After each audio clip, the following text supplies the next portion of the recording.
situation is very stable. But yet your constituents are complaining.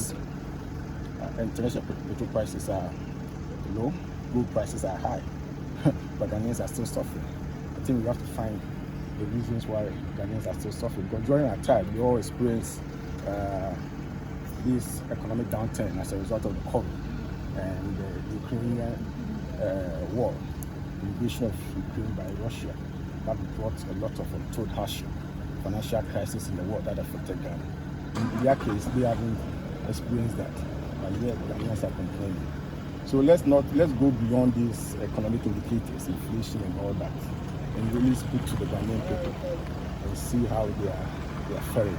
I think you as bloggers, you as newsmen, that's what you have to do.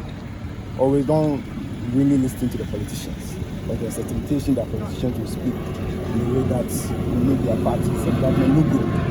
But you go to the ground and ask the people how they feel, how they responding to government policies. I think this is a charge that you have to do. Okay? All right. The current international effort has been changed. It has been changed now. It's been proposed. Yeah. What's your take on that? I think it's to come to Parliament and you will discuss that. But for me, these people, they have the power. They've been voted. If that's what they want to do, they should do it. I mean, I don't see why we should put any impediments in their way. But are you in support of the idea? But is it necessary? I mean, is it necessary? What's the rationale behind the change? We've been doing that for other states, national installations, universities and all that. What's the rationale? Well, the Ghanaians voted for them so that they can improve the lot, ameliorate the suffering of the Ghanaian people. Is that that's what they're supposed to do? Are they doing that? So all these tangential issues, I think, for me, that's not what Ghanaians want. Yeah. So as a member of Parliament, will you support the bill? Will you support it? What bill?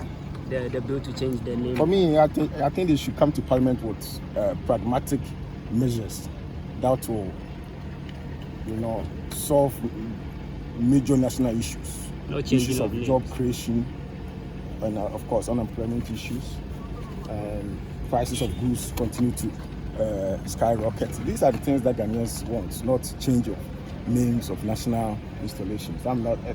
These are trivial matters. All right, thank you. Of course, we are going to do parliamentary business, and I'm sure I understand that we have 8 weeks. And there are a lot of bills and issues that we have to discuss. So that's exactly what we'll be doing, and we are looking forward to it. Yeah. Any surprise for? Were you okay with the outcome of the result of the NPP? Of course, I was okay. I mean, the candidate that I was supporting won. But at the end of the day, we have had a very smooth, peaceful election. I think that's what matters. I think everybody has resolved that we have to come together, because in unity lies strength, and that's exactly what we have resolved to do. It doesn't matter who won or who lost for me, and I think that's the theme of our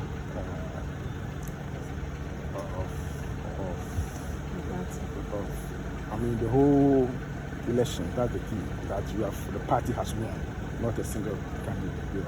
As all the other candidates everywhere, the public opinion about the government performance is clear. The stability of the city and performance of almost all the institutions, the major projects we are embarking on, the big push and the rest.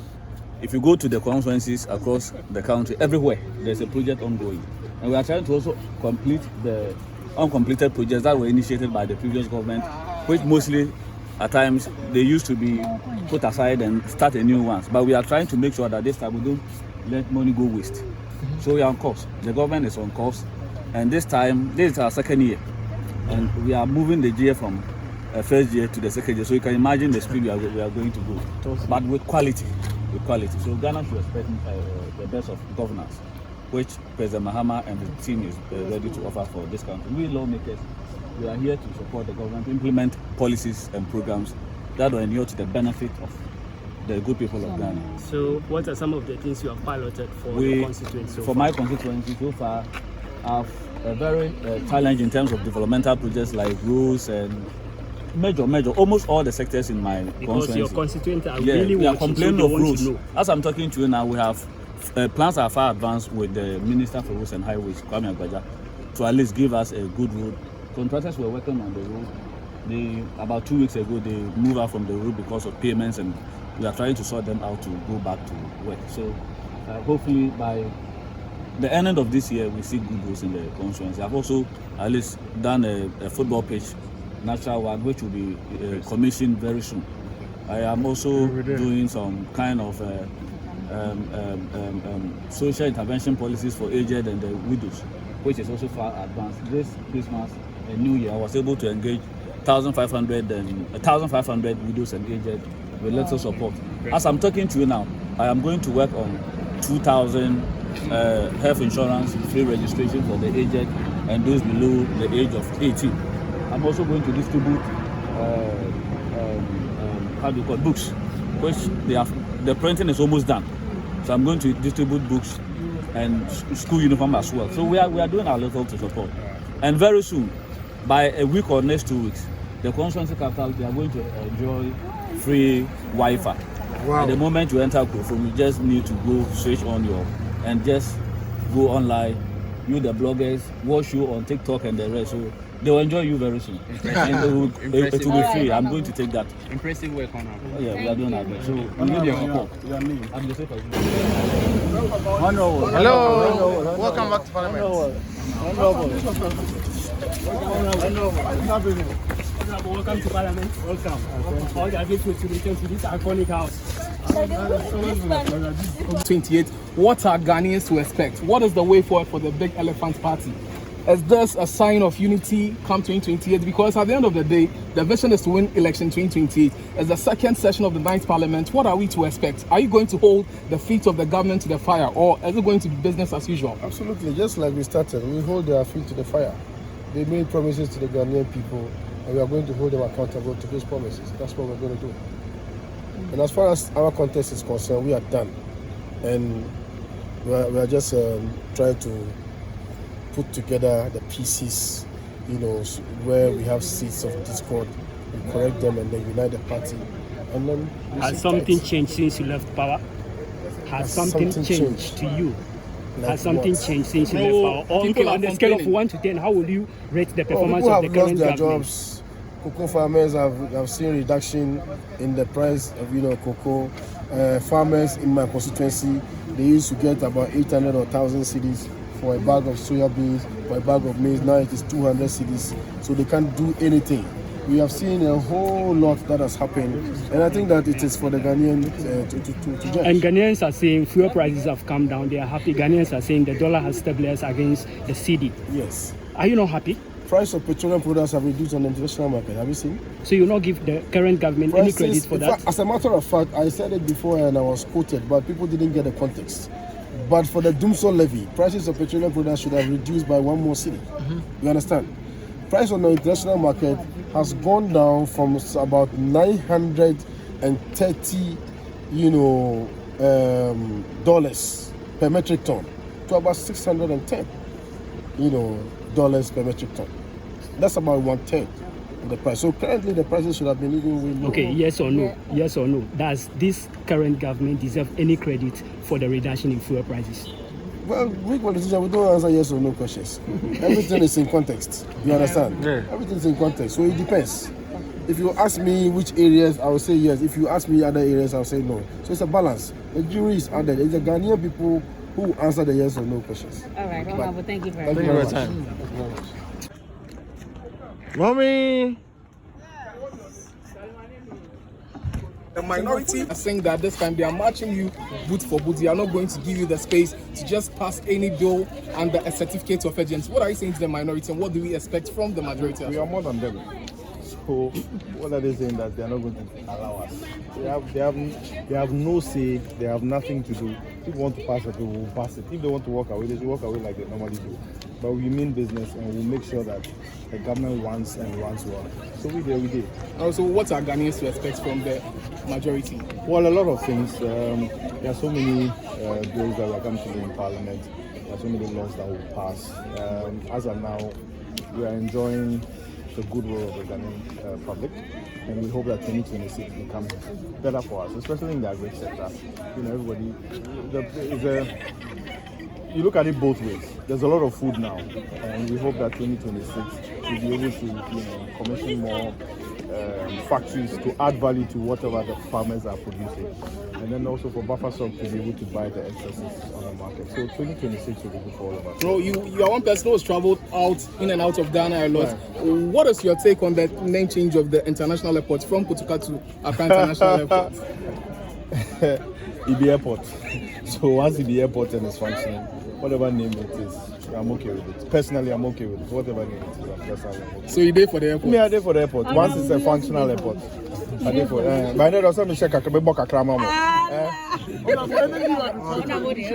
Okay. Constructing them very soon. This year we're constructing about 70 of the farm service centers across, and hopefully by next year those 70 will be on. The next 3 years we hope to construct all the 276 farm service centers. So we're on track. Honorable, quick one. Good afternoon. No, we don't have to speak all the time. Last one. Oh, bloggers, now might get in trouble, no. Oh, that we are getting the information out there. Okay. Welcome. Thank you. What's that question? Yes. Today, what should you expect from Parliament? I mean, it's our first day, and so I don't think there is much to be expected. But of course, definitely since. One minute. Just keep standing like that. So go ahead and ask. So What should you expect? I'm saying that it's a first day, so definitely I don't think there is much to be expected. We are just going to do that. Welcome. So today I don't think there is much to be expected because it's our first day.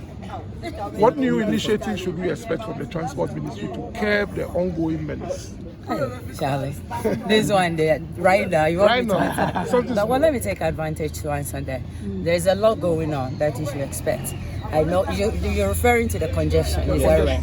So we've done a lot. I just came from Dubai. We went and inspected some buses. Metro Mass, the MD is gone to Egypt to inspect some buses that we recently inspected. I think I had an interview about it. So they are going there for the final inspection to make sure that everything is intact. So we should be expecting by the end of this month to the first week of March, the first fleet of vehicles in the system. So a lot is going on behind scenes because we know that what is happening is not something that His Excellency the President is proud of. So we want to make sure that all these things will be taken care of. So we are working very hard to make sure that a lot of buses will be procured so that the congestion will be taken care of. So we're doing everything possible. But what Ghanaians don't know is that when we took over or when we came into power, we didn't have a lot of buses. Most of the buses were not in good condition. But with Metro Mass and of course STC, we are doing a lot. Most of the vehicles are being repaired and a lot have been repaired as well. And so now we have more buses than what we came to find exactly or to meet. So we're working. And of course, because the economy is also so good, a lot of people migrate or coming into the big city, to Accra and all that. So it's causing a lot of congestion because, prices of fuel has gone down. Prices of food stuffs have all gone down. So people are now happy. I'm not saying because of that, we shouldn't do anything. Don't get me wrong. But we are working very hard to make sure that more buses are procured. Of course, Ayalolo is also working right now, and a lot of people think that Ayalolo is under transport. It is not under us, it's under local government, but we are in collaboration with them as well to make sure that we put all these vehicles into use so that the congestion would be minimized. So follow-up question. Is government content and or happy with the power the transport associations or groups yield? Of who? The GPRTU? The power they yield. Is government happy? This one there, please. Let's talk about it. Don't get me to where I'll have like a front page. The Deputy Minister of Transport said. That's exactly what we are looking for. Headlines. And I'm not going to give you that. Thank you. Have a nice day. Honorable Kasa. Honorable. Honorable, what do you think about the session today? What are you expecting? Well, Let's start from that. First of all, we thank God Almighty for bringing us back. Speaking for the first time, I want to wish the family of Honorable Makunyaza. I want to express my condolence to them. He is a member of the Roads and Transport Committee. It's losing him, we are expecting the best. We know that so far things are going well. It's good. The majority is saying it's okay. So yes, we know that it will. How far have you taken? What allegations? I don't want to If you don't want to stay, then we can leave them. So, walk over there. Good. So, no. I'm getting an interview. Honestly, I think and you're bad because Kotoka, there are a lot of history and a lot of way about it. If you rename it to Accra International Airport, realistically, it's going to come with cost to the taxpayer. Yes, we understand that, but Accra International Airport now, a bad idea because it has a lot of benefits for our constituents. What are some of the initiatives that you think they should do about? Okay, so initiative, yes. We're doing a lot with energy in the constituency. We're doing a lot with healthcare in the constituency, and we're doing a lot with education. You see, Parliament is in session, but Kuchinchin or several agencies. I've been to Get Fund, I've been to ECG, I've been to the Interior Ministry. There's a lot of issues we're having with the Fulani herdsmen. It's a big challenge, it's a big problem. That problem has been there for several years. Now, as I speak to you, most of our farmers are having challenges because they're getting a lot of cattle, grazing in their farms, destroying their farms and all that. So I went to see the minister. We've spoken at length as to how we want to tackle the situation. In a manner where our farmers will have some peace of mind in doing their farm. So yes, thank you very much, Madam. You're welcome. Okay. I would say government programs. You know, there's a lot of innovation His Excellency John Dramani Mahama want to introduce in Ghana when it comes to legal education, when it comes to legal reforms, and a number of things that are coming up. For example, you see already our attempt to change the name of Kotoka International Airport to Accra International Airport, so it will reflect our democratic status, right? And so I believe a lot of things are going to happen, and I'm so excited that we are back. It's going to be a lot of work. We want to serve clear notice to the minority that we are not going to allow them to distract government business. We are going to ensure that we marshal our numbers to always be around to ensure that government business is successful. The minority have said that in the last session of Parliament, you passed a lot of bills under certificates of urgency. This time around, they are not going to give you the room to do that. What are you saying to the minority? Well, unfortunately, they can have their say, but that is democracy, right? You can have your say. By the end of the day, if it's an important government business, if we have to pass an certificate of urgency, we shall do that.